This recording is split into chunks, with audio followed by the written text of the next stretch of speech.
Pues Ave María Purísima, y comenzamos con la soledad de la Santísima Virgen María, que es el día que ella pasa junto con las santas mujeres hasta que nuestro Señor resucita, y que tienen que pasar unos momentos muy difíciles y muy duros hasta que ven la gloria y la promesa cumplida de su resurrección. Y durante estos momentos, entonces, pues por eso se habla de la Virgen que padece, que espera, pero que no pierde la esperanza. Y en esta soledad, evidentemente, pues tenemos que considerar las bases para poder soportar una soledad sin perder la esperanza y también sin perder la fe. ¿Y cuáles son las bases para ello? Evidentemente, la soledad es una cosa que normalmente no debería existir en el sentido negativo de la palabra, porque el ser humano es de por sí, como dice Santo Tomás de Aquino, de por sí sociable, y necesitamos entonces estar en contacto con los demás, necesitamos el hablar con los demás, necesitamos relacionarnos, necesitamos comunicarnos, necesitamos estar acompañados.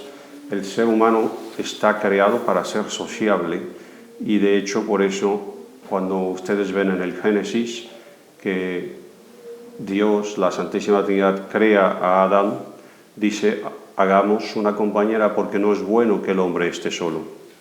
Cuando dice que no es bueno que el hombre esté solo, está hablando de su parte, su capacidad social, que necesita estar en contacto con los demás. Que después hubo ya problemas, ya fue eso causa del pecado original, de la tentación, etcétera, etcétera. Pero, en fin y al cabo, la soledad no está, por lo tanto, en el sentido estricto y negativo de la palabra, que no está en el plan de Dios para el ser humano. Entonces, ¿cuál es el origen de esa soledad triste, negativa y deprimente? Pues es el pecado original también. Entonces, ahí solamente se puede comprender por qué tantas personas nos sentimos solas, y por qué nos sentimos solas en el mal sentido, el sentido de que nos sentimos abandonados, sentimos que nadie se acuerda de nosotros, o despreciados, o simplemente hay personas que no solamente tienen soledad, sino que se crean su soledad por sus problemas mismos, problemas personales, problemas de virtud, problemas de falta de virtud, problemas que acarrea los pecados. Hay ciertos pecados pues, que llevan a las personas a la soledad por verse marginadas por esos pecados que han cometido, ¿no? Y de hecho, pues entonces, aquella persona que ha cometido crímenes terribles o que ha hecho cosas públicamente desastrosas en el curso de la historia, van a verse despreciadas y dejadas en la soledad precisamente por culpa de sus pecados. El caso no es el de la Virgen María. Ella sufre una soledad no por su culpa, ni porque es pecadora, ni porque ha causado ningún escándalo, sino que sufre una soledad por nuestros pecados, por nuestros escándalos, que es diferente. Y esa soledad que sufre de la pérdida momentánea de su hijo y del sufrimiento es la participación a esa, digamos, redención de Jesucristo. Por eso es corredentora, y por eso también sufre la soledad de Jesucristo, que es una parte que nosotros hemos visto, y ayer no he comentado, sobre las palabras últimas de Jesucristo en la cruz, que nos dije: Dios mío, ¿por qué me has abandonado? Esa no la hemos comentado, y precisamente es otra soledad, la soledad espiritual, y en la cual Jesucristo no podía sentirse solo en el sentido estricto de la palabra, porque es Dios mismo, y al ser Dios está totalmente siempre unido a la Santísima Trinidad. Jesucristo, desde que se encarna en el seno de la Virgen María, nunca se ha separado del Padre ni del Espíritu Santo, y por eso Él va a decir: el Padre y yo somos una sola cosa. Entonces, por lo tanto, Jesucristo en el sentido estricto no puede sufrir esa soledad que puede sufrir el ser humano o un ser en pecado, porque Él tampoco conoció el pecado, porque no podía caer en pecado. Sin embargo, desde el punto de vista humano, en la cruz quiso padecer esa soledad para que nosotros nos sintamos comprendidos y acompañados, y para que veamos que esa soledad la vamos a tener que sufrir en el camino de la santidad o en el camino de la salvación, porque hay muchas personas que quizá no llegaremos a la santidad hasta el día de nuestra muerte y tengamos que pasar por el purgatorio, pero igualmente también va a haber que pasar esa soledad de vez en cuando. Esa soledad sobre todo la han pasado más que nada los santos y los místicos, cuando se deciden a vivir una vida espiritual profunda, profesional, en el sentido estricto de la palabra, tienen que pasar por esa soledad. Primero, la soledad humana, el ser humano que no les quiere acompañar en ese camino. Eso de la oración son banalidades, son cosas que no van con el mundo. Eso de la oración son cosas fanáticas para ciertos seres humanos que tienen un concepto muy superficial y despectivo de la religión y de Dios. Y no solamente la soledad de parte de los que desprecian a Dios y a la religión, sino la soledad que sufren incluso aquellas personas que quieren entregarse a la vida religiosa y aunque tienen parientes y amigos católicos, creyentes, practicantes, no quieren comprender esa entrega más total a la vida religiosa y a la vida eremítica, por ejemplo, a la vida del cartujo, la vida del monje, la vida de la religiosa, que es una entrega más total, y a veces las familias, aunque sean católicas, no van a apoyar a sus miembros de familia porque se vayan a una vida de soledad, una vida consagrada, una vida monástica. Es decir, que también los católicos a veces, aunque tengan familias católicas, van a tener que sufrir esta soledad de no sentirse acompañados ni apoyados.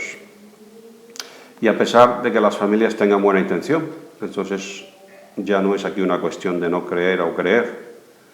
Y por eso, en este sentido, se puede comprender lo que decía San Bernardo: el peor enemigo del monje es la familia. Esto es un poco complicado de comprenderlo, evidentemente. Bueno, ustedes, ¿cómo puede ser que diga que el monje tiene como su peor enemigo a su propia familia? Y eso que puede ser familia católica, familia cristiana, creyente. ¿Cómo se puede entender eso? Pues se puede entender de que a veces nuestra familia, a pesar de que es creyente, católica y fervorosa, a veces nuestra familia nos quiere más en el sentido humano que en el sentido espiritual. Nuestra familia es católica, es creyente, practica, pero nos quiere más en casa con ellos que con Dios. Porque es un apego humano, es normal, es humano, quizá demasiado humano.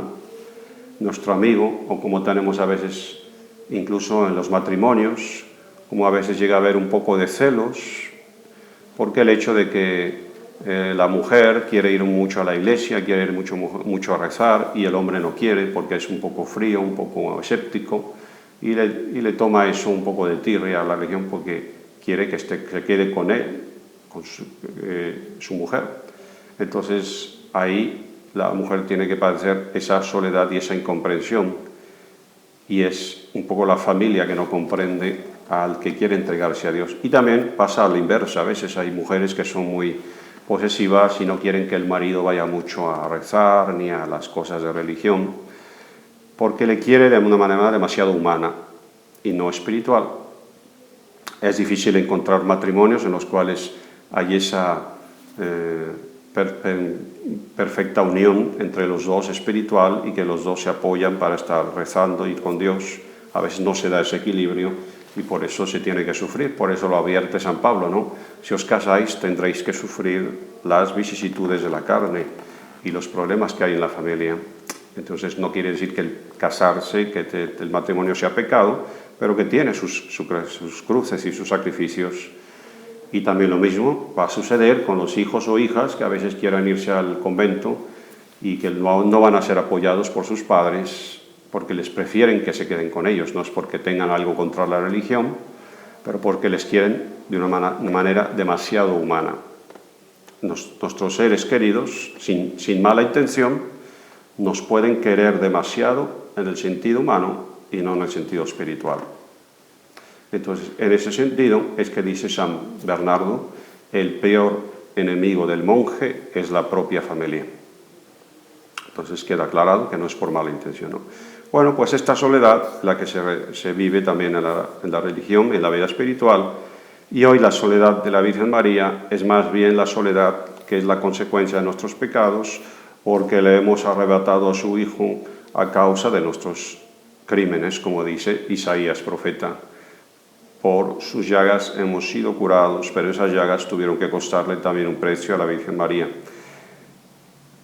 Hemos visto que el origen, por lo tanto, de todo esto está en el pecado original, que ella no es la culpable, sino que es porque quiere ser corredentora para salvarnos. Y por lo tanto, a pesar de que no merece esa soledad, esa crueldad de sufrimiento, lo acepta humildemente para cooperar a nuestra salvación. Por eso nos la entrega como madre, para ser corredentora. Y por lo tanto, esta soledad de la Virgen María es una soledad ejemplar, es una soledad voluntaria, no es culpable, es una soledad espiritual para acompañar a su Hijo, y podría decirse que es la soledad del monje, que es la soledad de la religiosa, que no es una soledad mala, que es una soledad para estar cerca de Dios y también para cooperar a la salvación de las almas. De ahí que la soledad sea positiva. Como la Virgen soporta también esto, porque hay una preparación. Si nosotros tenemos una preparación desde pequeños o posteriormente para saber qué es la soledad con Dios y saberla ofrecer, entonces no la tomaremos de una manera negativa y no tendremos ese miedo a la soledad, como tiene muchísima gente, que tiene un terror a estar solos. Y hay gente que no puede estar sola porque se pone enferma psicológicamente, se pone mal, no sabe estar sola. Entonces hay todo tipo de circunstancias. Y según cada quien, por lo que hemos dicho, la situación espiritual y moral que tenga, va a ser capaz o no capaz de soportar la soledad, o según por la culpabilidad que sienta en su conciencia, sobre todo personas que tienen una conciencia que no está tranquila, que no están tranquilos consigo mismos, son los que menos soportan la soledad. Tienen terror a la soledad porque su conciencia está reclamando algo, está recomendando ser limpiada, ¿no? Y es por eso que a este mundo le encanta tanto el ruido y tanto las malas compañías o las compañías ruidosas o mundanas, porque hay que subir la música a todo volumen y estar siempre escuchando un ruido o la televisión, porque hay gente que no soporta el ruido de su conciencia. Entonces hay que hacer ruido con algo lo más fuerte posible y así acallamos nuestra conciencia, intentar silenciar lo que algo ahí dentro nos está diciendo, que despertemos porque hay una vida eterna, porque podemos mejorar nuestras vidas, etcétera, etcétera. La Virgen María, al contrario, tiene una conciencia totalmente limpia, tranquila, por ser inmaculada, por lo tanto no es el caso, lo repetimos, pero ella, sin embargo, lo ofrece, y es la soledad en la paz, es la soledad en la mansedumbre, es la soledad en el equilibrio, es la soledad en la vida espiritual llevada de una manera profunda, y por eso la Virgen María no tiene miedo a esta soledad.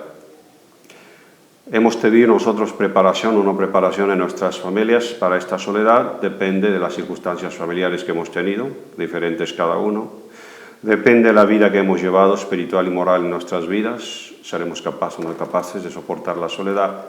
La Virgen María sí ha tenido una formación adecuada, primero porque no ha padecido el pecado original, segundo porque nunca ha pecado con pecados personales, y tercero, porque esas conversaciones tan profundas que tuvo con Jesucristo desde pequeño, desde niño, seguro que Él la fue preparando, y la Virgen María sabía más que los apóstoles de lo que iba a suceder, porque Él ya lo sabía, y Él se lo dijo a San José y a la Virgen cuando lo encontraron perdido en el templo, que ¿acaso no sabéis que me tengo que ocupar de las cosas de mi Padre?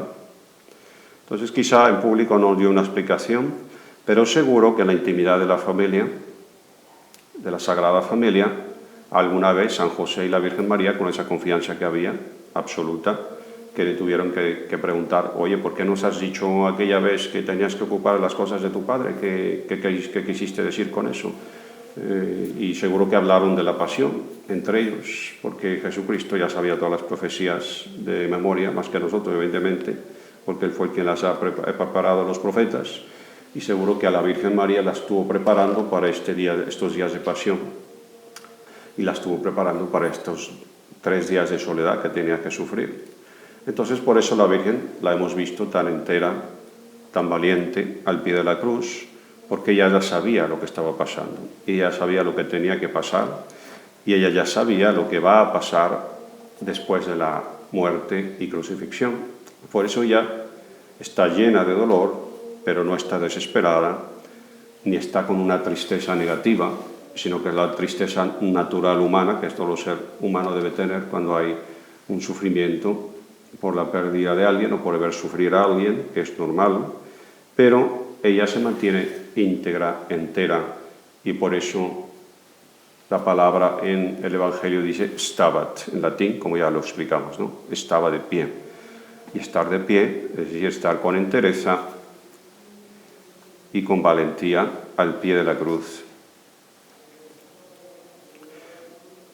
De hecho, hay como algunos comentarios que hay, como se vio muy bien representado en la película de la Pasión Última, como la ven ustedes, como nadie podía acercarse a los crucificados, eso estaba prohibido. Los romanos estaban ahí precisamente para evitar que alguien intentara hacer algo de salvarlos, pero como se explica que sí le permitieron a la Virgen acercarse al pie de la cruz. Stabat, juxta crucem dolorosa, estaba junto a la cruz dolorosa.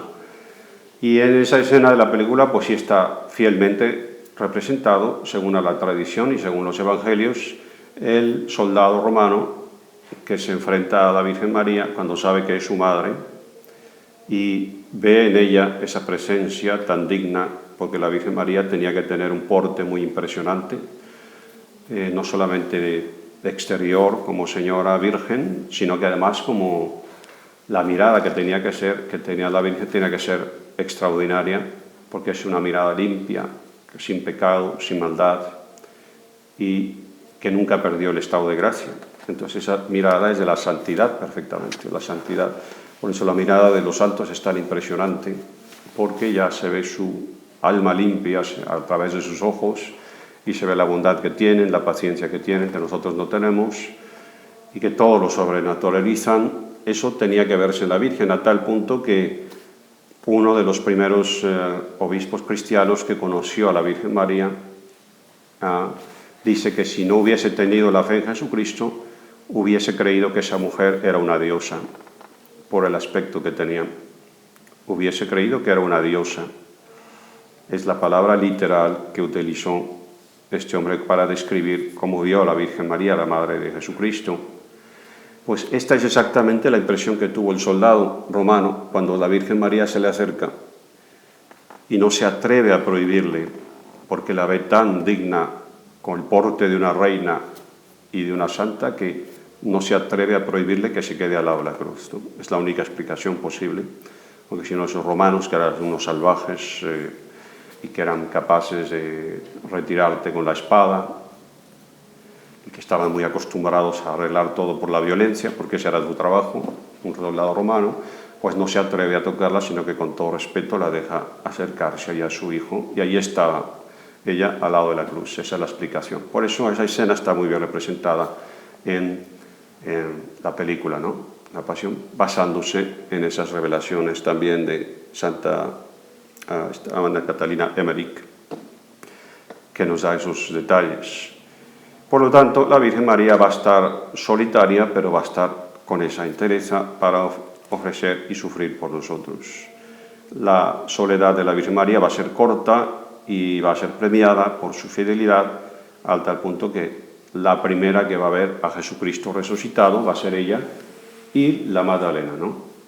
Que según los relatos que tenemos en la Biblia, en los Evangelios. Y podríamos preguntarnos por qué no se le aparece Jesucristo primero a San Pedro, que ya que es el primer papa, por cuestión de dignidad y jerarquía, y a los obispos, que ya los había ordenado, porque se le aparece antes a las mujeres, a la Virgen María y a una pecadora, Santa Magdalena. Pues San Agustín nos da la explicación.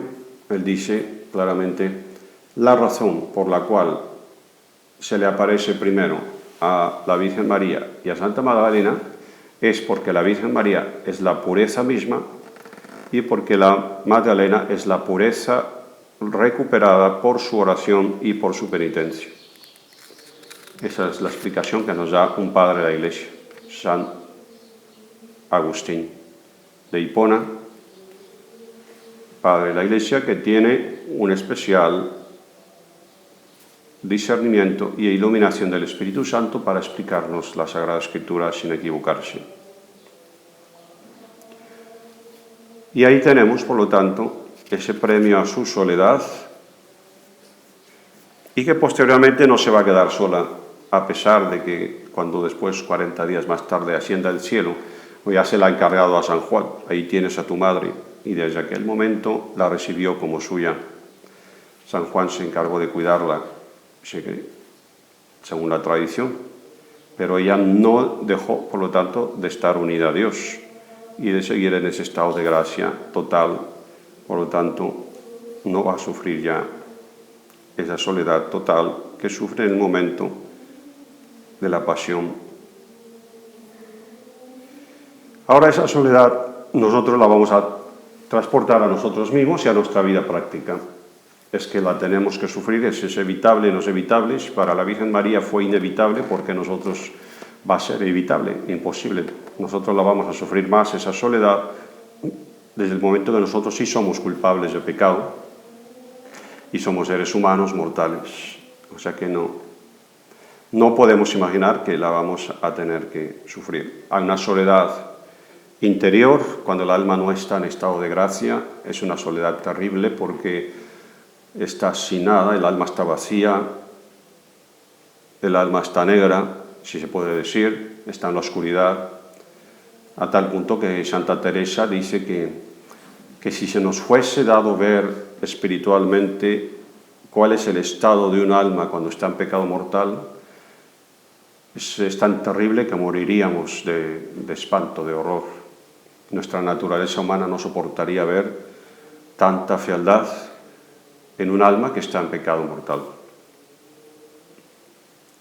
Por lo tanto, esa es la peor soledad que puede haber, porque es una soledad que viene de la culpabilidad y que ha cortado con Dios, entonces con la vida de la gracia, y eso sí es una soledad que hay que temer negativa, y por eso no es de extrañar que las personas que tengan una muy mala conciencia y que no solamente tengan un solo pecado mortal, sino que ya están acostumbrados a vivir en una cadena de pecados mortales durante tantos años, sientan esa soledad tan desesperante que muchas personas caen en la depresión y en una tristeza demasiado profunda, en la desesperación, tentaciones de suicidio, etcétera, etcétera, porque esa soledad es insoportable, es una soledad negativa.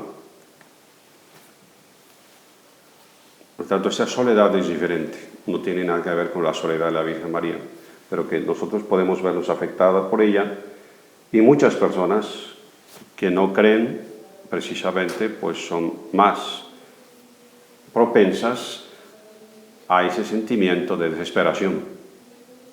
De hecho, hay mucha más depresiones y desesperación en personas que no practican nada y que no creen en nada.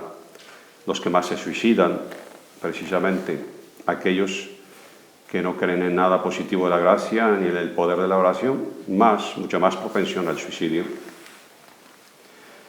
Y tenemos también ahora la soledad, que es diferente, que la soledad humana, que todos ser humanos somos susceptibles de padecer, la soledad familiar, porque hemos perdido a nuestros seres queridos, no es culpable, pero la tendremos que padecer de vez en cuando. La soledad que experimentamos cuando perdemos a alguien, el cónyuge, cuando en un matrimonio hay una muerte, pues también es duro. Esa separación, hay una soledad humana. Eso todo hace parte de la vida. Cuando los amigos nos abandonan, hay una soledad. Cuando los familiares nos abandonan, habrá una soledad también que es humana, pero que es superable dependiendo del estado de nuestra alma y de nuestro espíritu, que podremos soportarla si el alma está llena de algo. Si el espíritu está fuerte, si hay una vida espiritual fuerte, normalmente esas soledades humanas no nos afectan tanto. Por eso los seres humanos que no llevan una vida espiritual organizada y metódica, cuando tienen esas decepciones humanas, pérdidas de familiares, son mucho más capaces de caer en la desesperación y en la depresión, porque no había una preparación espiritual profunda. Y después ya tenemos la soledad, propiamente dicha, escogida voluntariamente para perfección espiritual. La soledad que escoge el ermitaño, la soledad que escoge la religiosa, el monje, la vida sacerdotal, etcétera, etcétera. Va a tener que ser que se sufrir, pues hay una separación de la familia ahí, que es necesaria, al menos en el sentido material, aunque moralmente, espiritualmente no sigamos siendo unidos. Y el sacerdote, el seminarista, la religiosa, tiene que sufrir esa soledad, ese apartamiento para poderse entregar más a Dios de una manera, se puede decir, profesional. Entonces esto es algo voluntario. Y esta soledad pues se puede llevar también de dos maneras. Se puede llevar una soledad de una manera puramente humana o de una manera espiritual. Tenemos en esa soledad es imprescindible el silencio. La Virgen María tuvo que estar silenciosamente sufriendo porque ya no podía hablar con su hijo mientras estaba muerto, hasta que resucita. Nosotros nos entregamos a esa soledad de lo religioso y podemos estar en contacto con Dios si hay una vida espiritual equilibrada, si está en estado de gracia, esa religiosa, ese monje, ese ermitaño, ese sacerdote, lo que sea. Es una soledad humana, pero no espiritual, porque se sigue estando unido con Dios y por lo tanto no hay esa tristeza, ni esa desesperación, ni ese peligro de depresión.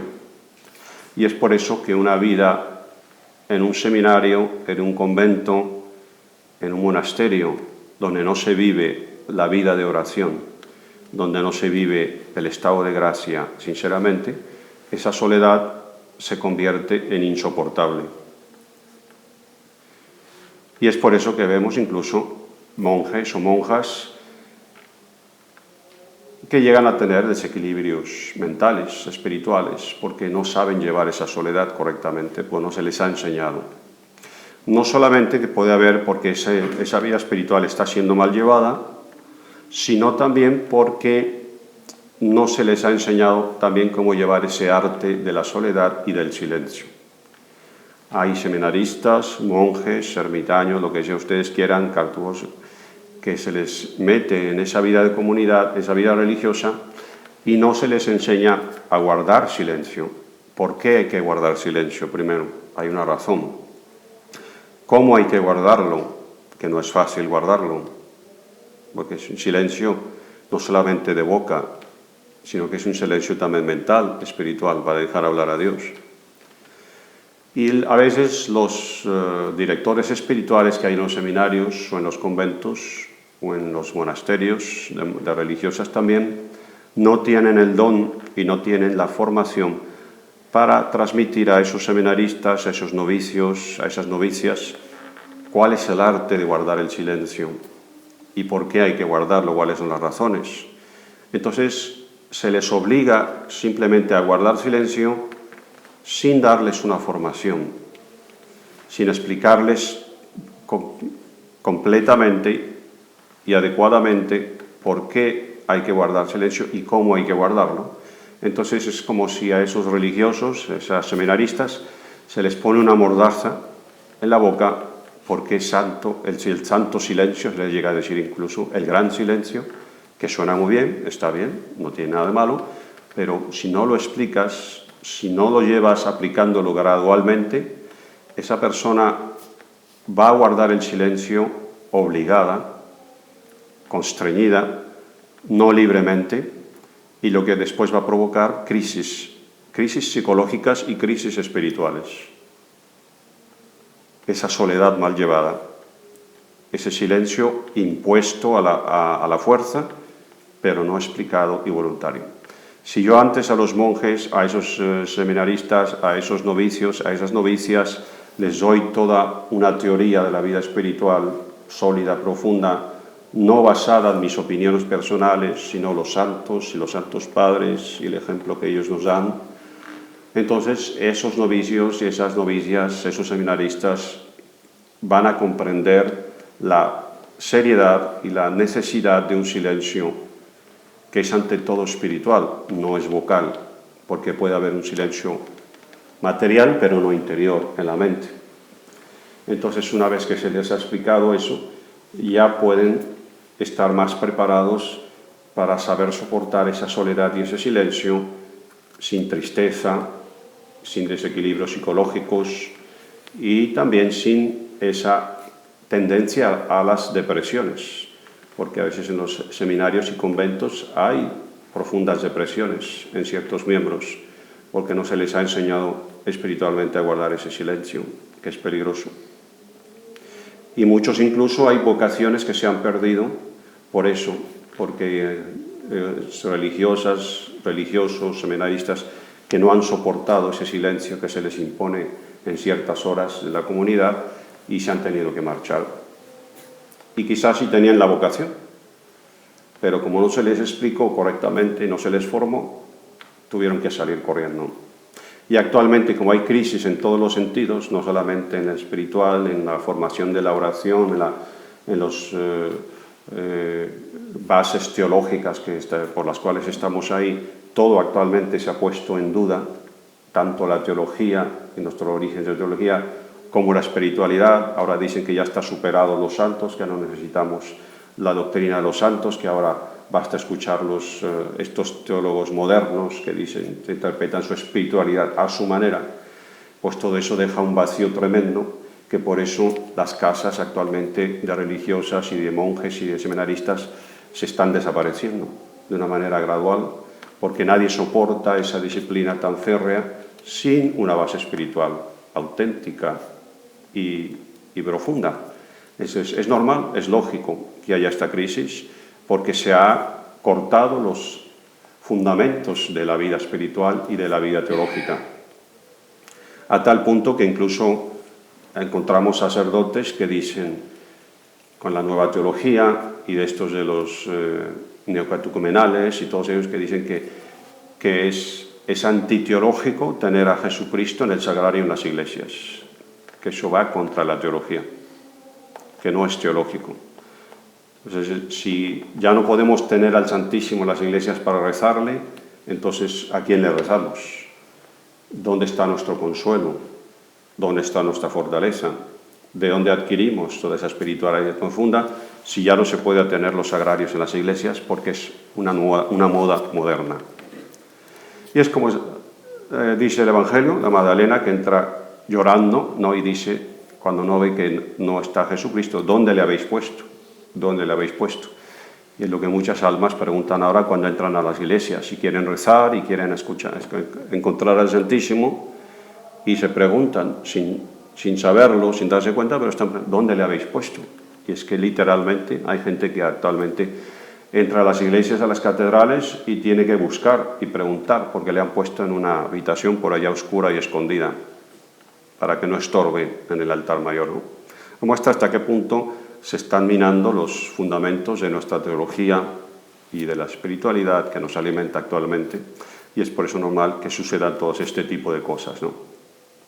Pues volviendo al tema, entonces esta falta de formación espiritual a la soledad y al silencio interior va a dar como consecuencia, por ejemplo, es muy conocido que a veces personas que comentaban o que llegan a comentar a uno, ir al monasterio a tal o al convento tal, y de las religiosas he visto que, bueno, este monje se ve que está mal de la cabeza, muy raro, no se puede hablar con él, etc. Hay monjes muy raros que se ve que tienen la cabeza ida, que no se puede hablar con ellos, precisamente porque hay monjes que tienen problemas psicológicos y ya no saben tratar con la gente, porque ese aislamiento, esa soledad, ese silencio mal llevado, te lleva a serte una persona rara, una persona intratable, porque no se le enseñó correctamente, de una manera equilibrada. Esos son huraños, poco sociables, y poco educados, poco delicados, ¿no? Y poco caritativos, eso es lo peor. Entonces la gente le tiene una concepción del monje como un bicho raro, ¿no? Solitario, y por eso tienen terror a veces que sus hijos se hagan monjes o se hagan ermitaños, porque va a ser un bicho raro mi hijo, ¿cómo voy a permitir que se haga eso? Pues entonces no es lo normal, pero ha sido las consecuencias de una formación indebida espiritualmente en el silencio y en la soledad, ¿no? Quiero ser equilibrada. Porque esa vida de soledad y de silencio llevadas de una manera espiritualmente profunda y correcta, dice Santa Teresa, ¿no? Cuanto más santos, más conversables. ¿Qué significa en el vocabulario de Santa Teresa en el siglo XVI?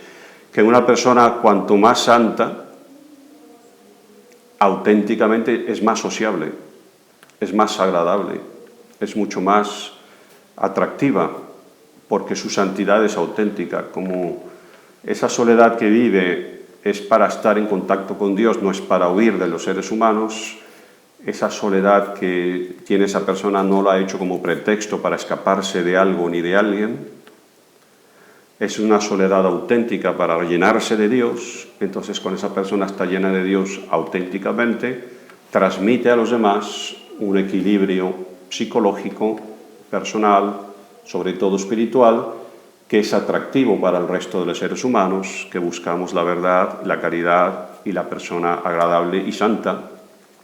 Y por eso Santa Teresa decía, cuanto más santos, más conversables, es decir, más sociables.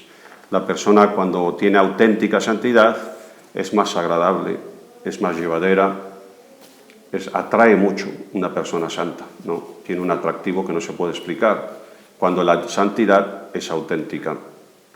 Este testimonio lo ha dado toda la gente que está al lado de los santos, a tal punto que San Juan de la Cruz lo dice claramente, ¿no?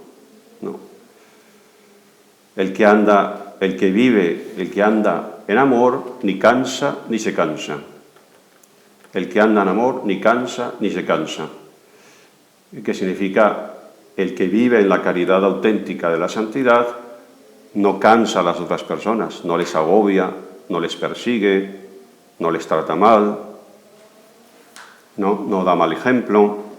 La caridad, es decir, el que vive en la caridad auténtica de la santidad de la vida espiritual, atrae a las otras personas por su manera de ser, por su gentileza, por su generosidad, por su equilibrio psicológico, por su equilibrio espiritual. Esa es la santidad auténtica. Por lo tanto, esa persona que dice que es muy santa o presume de santidad y que es una persona huraña, que es una persona que falta a la caridad, es una persona que desprecia a los demás, una persona, aunque dice que reza muchos rosarios todos los días, y que dice todo tipo de devociones todos los días, pero trata mal al prójimo, eso muestra que es una falsa santidad, ¿no? Porque si estuviera unida a Dios de verdad en esa oración, no trataría mal a los seres humanos, ni sería soberbia, ni sería orgullosa, aunque tengamos una caidilla de vez en cuando de debilidad, eso es humano. Pero una cosa es tener una caída esporádica de vez en cuando, de paciencia, que a cualquier santo le pudo haber pasado, que un monje, un sacerdote, un obispo que sistemáticamente falta a la caridad y a la humildad. Es su manera de tratar a las otras personas. Si es sistemático, ya es sintomático. Entonces no hay una verdadera santidad en esa persona. No hay fruto de caridad en esa persona que presume de ser religiosa, que presume ser monje, que presume ser mística. No hay humildad, no hay ejemplos de bondad, de ayudar a los demás. ¿Qué es eso en lenguaje evangélico? No hay frutos. Si no hay frutos, el árbol no es bueno. Y esa es una regla infalible que la da Jesucristo y con la cual no nos podemos equivocar. Por sus frutos los conoceréis. Es regla absoluta e infalible del Evangelio de nuestro Señor, que nos da para distinguir a las personas quiénes son auténticas y quiénes no son auténticas. Por sus frutos los conoceréis. Es decir, que nos dice claramente, aunque nos digan palabras muy bonitas, muy espirituales, muy rimbombantes, muy solemnes, ya sea el obispo, ya sea el cura, ya sea el padre abad, ya sea la monja superiora, ya sea la monja que tiene fama de mística, pero después falta habitualmente y sistemáticamente a la humildad y a la caridad, y ya puede decirnos todas las mejores, hermosas palabras, que no me lo creo, porque no hay frutos. El Evangelio no se equivoca. Entonces, auténtica santidad, por sus frutos los conoceréis, no por sus palabras. Y de hecho, esto se puede aplicar de la manera inversa a aquellos santos que, por ejemplo, que hablábamos ayer, que pueden ser santos muy hoscos, los hubo también, santos un poco así duros, de personalidad, santos que no eran muy amables en sus maneras, que eran un poco más secos, pero sin embargo tenían muchos frutos en sus vidas. Convertían a las almas, atraían a las almas a los sacramentos, hacían que la gente se enamorara de Dios, pasaban su vida haciendo el bien y adorando en serio, rezando profundamente, aunque no eran humanamente muy, digamos, dulzones, podríamos decir, pero tenían una auténtica santidad porque por sus frutos se les reconocía, ¿no? Entonces a veces podemos juzgar a una persona porque es demasiado seria, porque es demasiado seca, porque no es muy melindrosa, muy dulzona en su manera de hablar, pero sin embargo es una auténtica santa esa persona. Entonces podemos juzgarla injustamente por las apariencias, pero esa persona nos está dando ejemplo de que sí tiene frutos, ¿no? Bueno, pues todo esto va también a verse en esa soledad y en esa vida que se pasa en silencio, en un alma, silencio auténtico, soledad auténtica, silencio interior, que realmente nos va a decir si hay frutos en esa persona que guarda tanto silencio y que sufre la soledad en el sentido positivo. Entonces estamos viendo que esa persona está viviendo una soledad auténticamente cristiana, espiritual, que no es nociva, sino que es una soledad de santidad. Por los frutos podemos reconocerlo. ¿Y por qué decimos esto? Porque hay personas también que les gusta estar solas, que no soportan estar con nadie y que también no hablan mucho, son muy silenciosas, pero sin embargo no tienen nada de santidad. Entonces, no toda soledad es santa, ni todo silencio es bueno, porque esa persona puede estar muy silenciosa con su boca, pero puede estar maquinando cosas indebidas en su mente, en su corazón, porque Jesucristo dice, los pecados comienzan en el corazón, no en la lengua. Los homicidios comienzan en el corazón, los asesinatos comienzan en el corazón. Por lo tanto, lo importante es tener el corazón limpio, no la boca. Y por eso lo dice, no lavarse las manos antes de comer no es pecado, cuando acusaban a los discípulos de que no se habían lavado las manos, sino más bien lo que sale del corazón, eso es lo que mancha al hombre.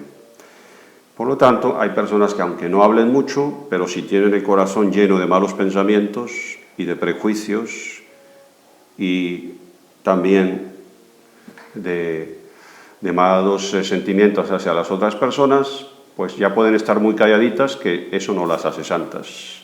O sea que no todo silencio es santo.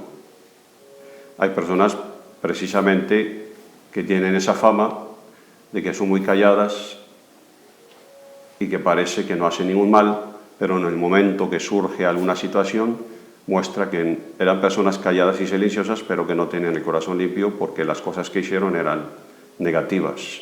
Por lo tanto, no era un silencio santo. Y también esa soledad, personas que por el hecho que les gusta estar solas, que no soportan estar con otros, eso tampoco quiere decir santidad, porque hay personas que quieren estar solas porque no soportan tener que soportar los defectos de los otros, no tienen caridad, no tienen paciencia con el ser humano y prefieren estar solos. Entonces, esa soledad no es una soledad de santidad tampoco, es una soledad egoísta. Y es por eso que el ser humano, cuando vive solo, tiene el peligro de acostumbrarse a no aguantar a nadie más que a sí mismo. Entonces ahí también tenemos que tener cuidado con esa falsa soledad, que no es la de la Virgen María, que está siempre dispuesta a recibir y a escuchar, a pesar de que también ama la soledad, cuando es su tiempo y es su momento. Entonces a veces nosotros podemos estar escapando a buscar esa soledad egoísta y cómoda, que no es una soledad santa, por huir de los otros para no tener que aguantar a nadie. Entonces también eso hay que tenerlo en cuenta. No es la soledad de la Virgen María. La soledad del santo ama la soledad, el santo ama el silencio, pero a pesar de eso siempre está dispuesto a recibir y a escuchar al que sufre, al que necesita algo, y a visitar al enfermo, y a conversar con el que necesita consuelo. Por lo tanto, no es una soledad egoísta, ¿no? Ahí entonces hay que saber distinguir que no todo silencio es santo, no toda persona silenciosa es buena, ni toda persona solitaria es santa, según cómo vive esa soledad y cómo vive ese silencio. ¿Qué está pensando por dentro? ¿Qué es lo que vale, no?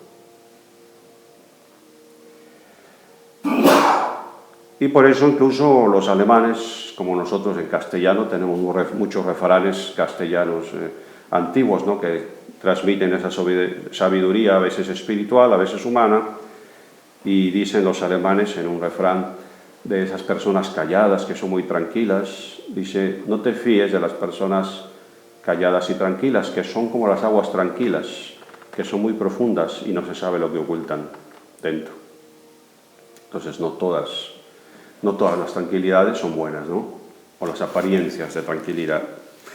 Y por último, pues entonces está la cuestión del silencio en esa soledad. Personas que si guardamos un silencio puramente vocal, material, pero no guardamos un silencio interior en nuestra mente, dejar de pensar, entonces Dios no puede hablar a nuestras almas.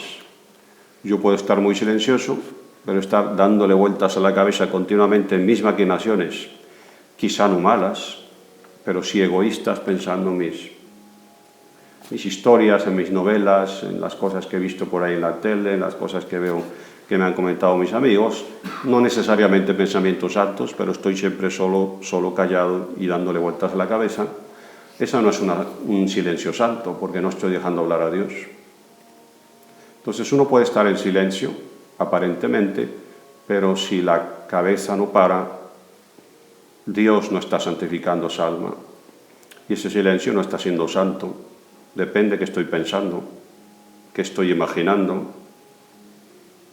Hay personas muy calladas, incluso desde pequeños y jóvenes, que no estén calladas y silenciosas porque están pensando buenas cosas, sino porque, como están pensando que las cosas malas, pues prefieren no decirlo para que no se noten. Eso pasa a veces en el ser humano, que está afectado por el pecado original. Es comprensible. Entonces no todo silencio es santo. De ahí la importancia de que guardemos un silencio que deja hablar a Dios y que nos vacía de nosotros mismos, de nuestro egoísmo, y siempre yo, y luego yo, y pensar en yo, y yo, y yo, y ese yo, pues es yo y no es Dios. Entonces no hay santidad, porque estoy pensando en mí, y después en mí. Y la conclusión para esto es que por ello a veces la oración no es suficiente. Cuando nos dicen: tú reza muchos rosarios, tú reza muchos trisagios, tú reza muchas novenas y vas a encontrar a Dios y vas a ver que todo va mejor. Eso pues es verdad que ayuda, pero si esa oración no está encaminada por una buena formación espiritual, por un buen director, por un buen confesor que lo controla, entonces tenemos el peligro de caer en unas oraciones y unas prácticas fanáticas o mal organizadas o mal llevadas. ¿Y cómo me puedo dar cuenta de ello? Pues por mis frutos. Si soy una persona que se la pasa diciéndonos desde hace años rosarios y novenas y trisagios y un montón de devociones, pero yo veo que mi vida espiritual no avanza, sino que al contrario está estancada, o que voy de peor en peor, porque cada vez soy más impaciente con el prójimo, con mis familiares, cada vez tengo más debilidades, estoy cayendo más en ciertos vicios, pues eso muestra que mis oraciones no están sirviendo para nada, no porque no sirvan ante Dios, sino porque las estoy haciendo de una manera fanática y poco espiritual. Es decir, que se puede rezar de una manera fanática y no cristiana equilibrada. Hay ese peligro también. Y como vemos eso que es posible, porque Jesucristo condena también esa manera fanática de rezar, que no es sincera, cuando dice, no todo aquel que dice Señor, Señor, entrará en el reino de los cielos, ¿no? Que en otras palabras podría traducirse a nuestro lenguaje más inteligible, no todo aquel que se la pasa rezando rosarios todo el día va a entrar en el reino de los cielos, sino aquel que hace la voluntad de mi Padre. No todo aquel que hace trisagios y novenas todos los días va a entrar en el reino de los cielos, sino aquel que hace la voluntad de mi Padre. Eso es lo que quiere decir cuando dicen no todo aquel que dice Señor, Señor. Que podría ser aquel que se la pasa diciendo Padres Nuestros también todo el día, pero si no hace la voluntad del Padre Celestial, ¿de qué le sirve tanto Padre Nuestro? Y no seáis hipócritas como esos fariseos que se ponen a rezar en las esquinas para ser vistos por los demás. También ahí está condenando una manera farisaica y fanática de rezar, ¿no? Que no es sincera. La oración más sincera es la oculta, la discreta. Yo no tengo por qué andarle contando a la gente cuántas horas hago de oración al día, no tengo por qué andarles contando cuántos rosarios hago al día. Si a veces es necesaria la conversación, sale porque hay una obligación, es diferente, pero que una persona ande presumiendo que medita tantas horas y tantos rosarios al día y que hace mal, suena mal eso. Eso no es discreción, no es la discreción del alma santa, ¿no? Que lo dice San Francisco de Sales. Cuidado, que la santidad no hace ruido. Y el ruido no hace santos. Es una frase muy fuerte de San Francisco de Sales. Cuidado, que la santidad no hace ruido. No anda presumiendo lo que hizo de bien y los bienes que hizo, las ayudas, ni tantas oraciones que hace. Lo guarda para sí, para Dios, porque está en el Evangelio. Vuestro Padre Celestial, que sabe lo que hacéis en secreto, os lo premiará. Y al contrario, cuando ayunéis, lavad vuestras caras, vuestras cabezas y perfumaros para que no sepan que estáis ayunando. Hacéis en la discreción, no como los hipócritas fariseos que presumen que están haciéndolo en público, ¿no? Ya no tendrán recompensa en la vida eterna por ello. Ya la han recibido aquí, los aplausos será su única recompensa aparente.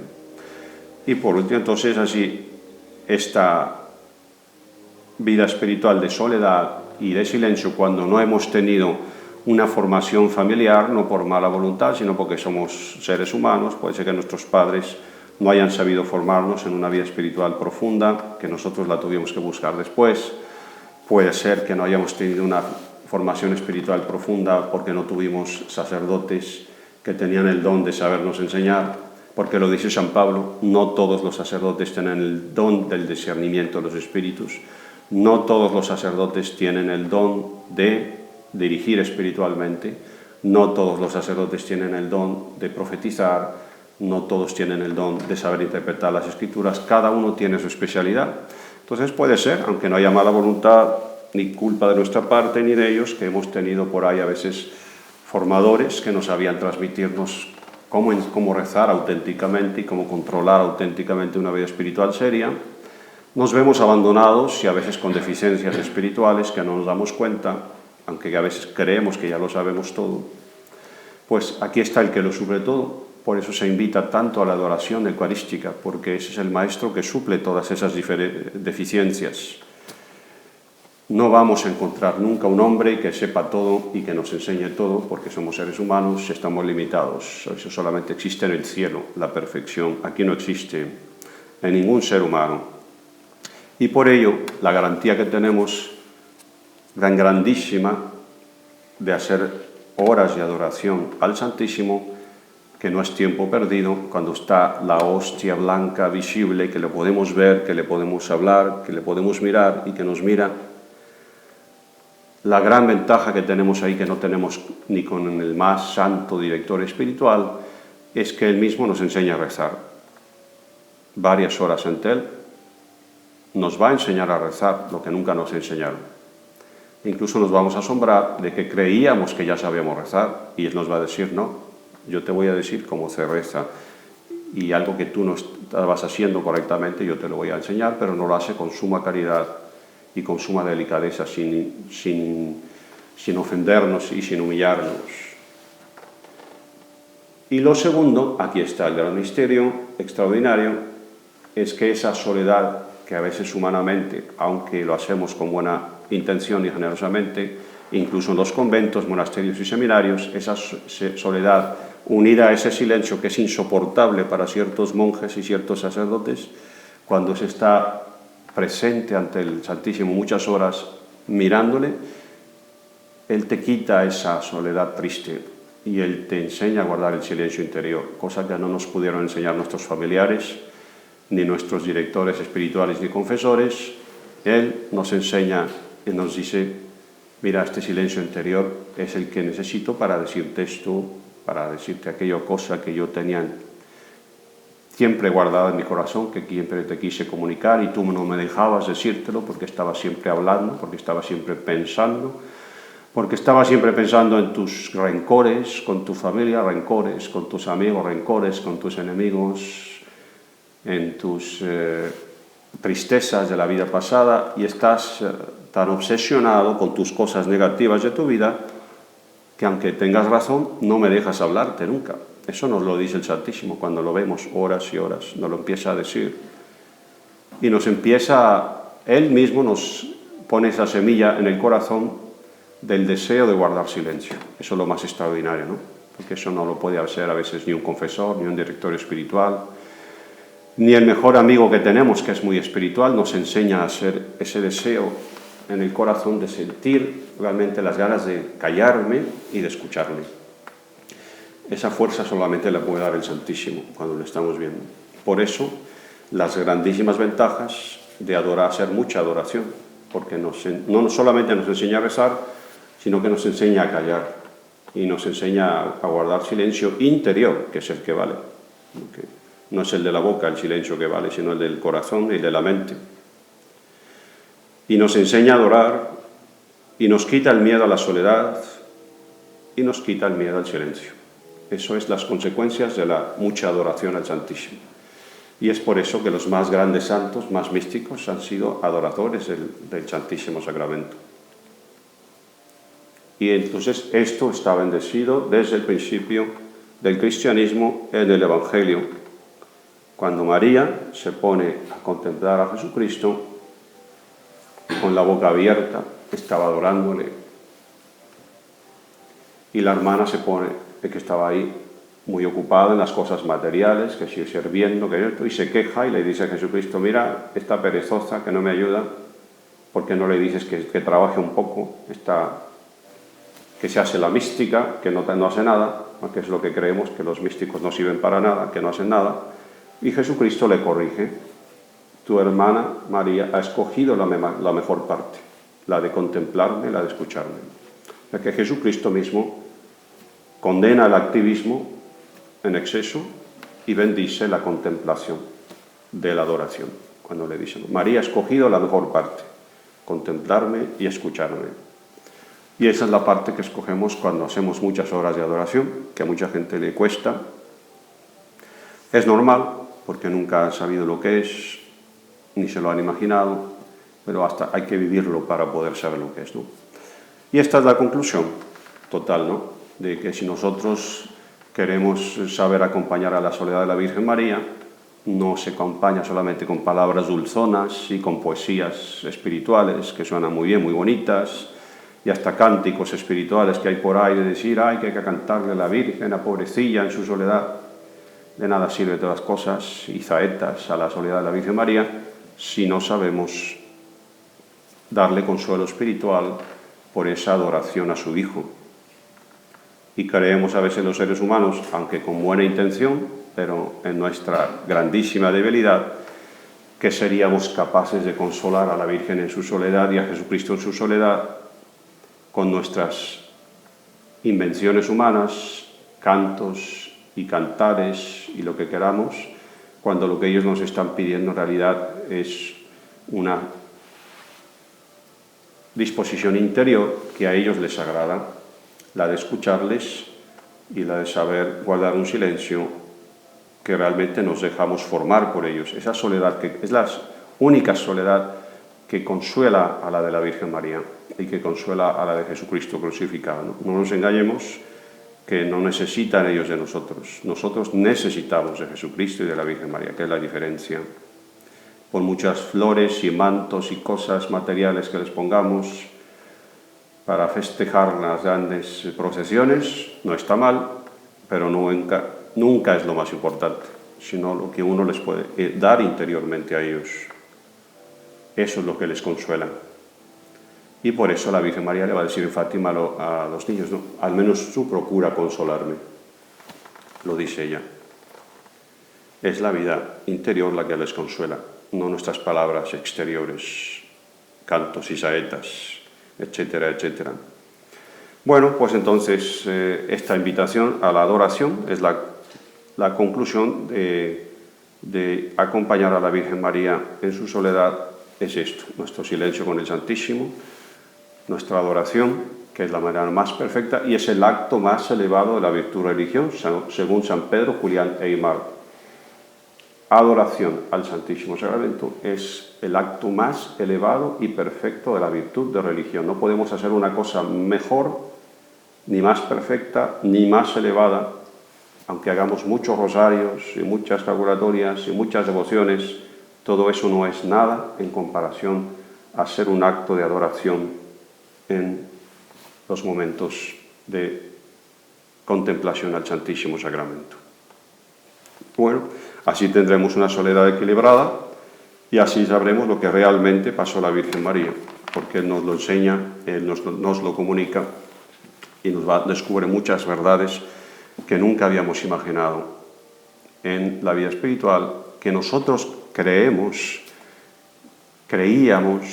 que la vida espiritual era esto o era aquello, y no, Él nos abre los ojos cuando se pasa uno horas y horas en adoración y se da cuenta uno que no sabía nada y que apenas estamos empezando. Y por eso dice el salmista en los salmos, ¿no? Et dixi nunc cepi. Y aquí que cada que empiezo a adorar, a rezar, me doy cuenta que siento que he comenzado por primera vez otra vez todo, porque tanta es nuestra fragilidad y tanta es nuestra pequeñez. Y San Juan de la Cruz, que sepa todo aquel que va de misiones por el mundo, que un acto de adoración hace más que 1000 misiones por el mundo entero. Palabras de San Juan de la Cruz.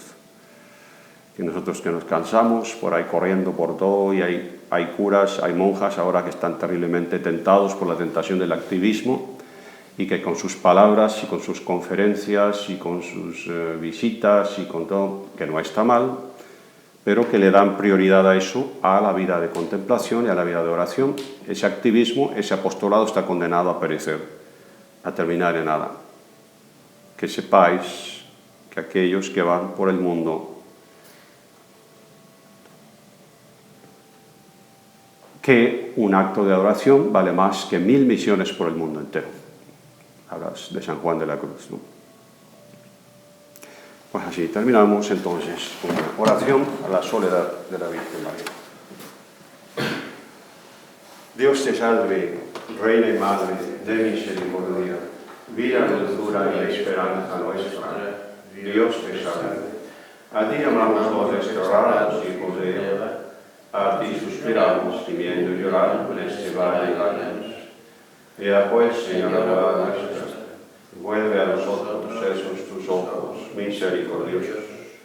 Y después este destierro muestra a Jesús, fruto bendito de tu vientre, oh clementísima, oh piadosa, oh dulce Virgen María, ruega por nosotros, Santa Madre de Dios, para que seamos dignos de alcanzar las promesas de nuestro Señor Jesucristo. Amén. Nuestra Señora de los Dolores, ruega por nosotros. Gloria al Padre, al Hijo y al Espíritu Santo, como era en el principio, ahora y siempre, por los siglos de los siglos. Amén. En nombre del Padre, del Hijo y del Espíritu Santo. Amén.